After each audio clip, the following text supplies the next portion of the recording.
এই বাবা, তুমি সুইচটা দিচ্ছ আর এদিকে লাইটটা জ্বলছে, সেটাকে দেখছো শুধু। সব সুইচ দিয়ে দিচ্ছে, আজকে মধ্যে সব খারাপ করে দেবে। করে না ওরকম, কি মজা পাচ্ছে সুইচগুলো চালিয়ে।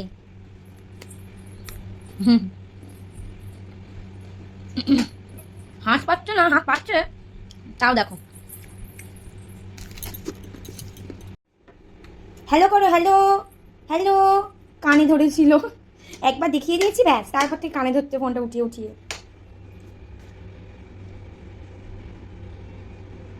দেবে না উল্টো পাল্টা জিনিস। হ্যালো কি করে করে, হ্যালো। কানে ধরো, কানে ধরো, এটাকে কানে ধরো, এটাকে কানে ধরো, ধরো এটাকে, ধরো এটাকে, ধরো এটাকে, ধরো।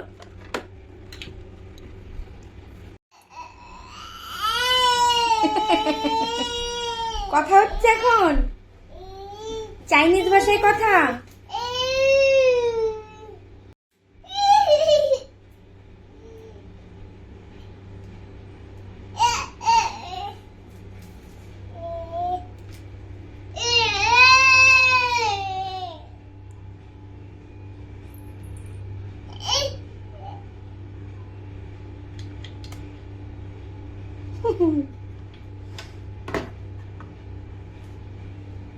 এটাকে এইভাবে রাখতে হয়।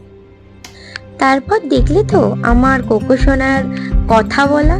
আর তারপরেই চলে এসেছিলাম আমাদের রুমের বাইরে। একটা সেট আপ ছিল, মানে ব্যালকনি মতো, তো সেখানে একটা সেট আপ ছিল, দুটো বেতের চেয়ার আর এরকম দোলনা।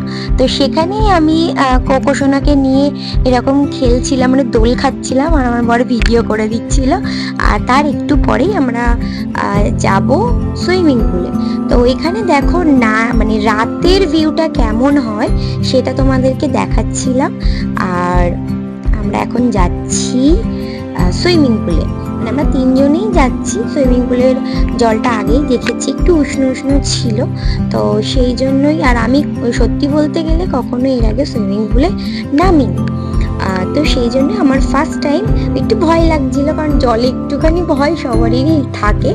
আর আমার কোকো সোনা একটু ভয় পাচ্ছিল। তারপরে যখন যেই দেখলো এটা জল, তারপরে ওকে আর তোলাই যাচ্ছিল না, কারণ ও স্নান করতে বড্ড ভালোবাসে।